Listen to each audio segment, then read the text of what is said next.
कि रिश्ते क्या होते हैं और रिश्ते का धोखा क्या होता है, रिश्तों के लिए क्या से क्या नहीं करता आदमी, और वही रिश्ते बाद में चल के कैसे हो जाते हैं।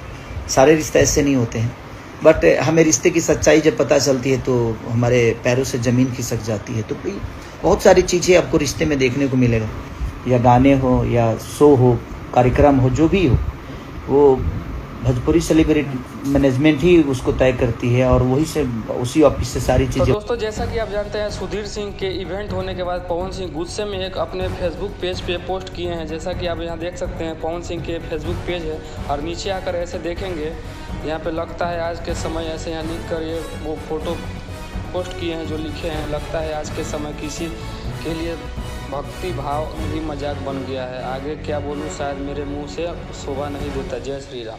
तो दोस्तों इस प्रकार से करके इन्होंने पोस्ट यहाँ पे अपना फोटो इमोजी लगा के सेंड किए हैं, जो कि देख सकते हैं इसमें बहुत ही दुग्ध नज़र आ रहे हैं ये। तो दोस्तों ये इमेज देखकर आपको कैसा लगा हमें कमेंट करके ज़रूर बताइएगा। ये कहीं ना कहीं बहुत ही गलत पोस्ट है।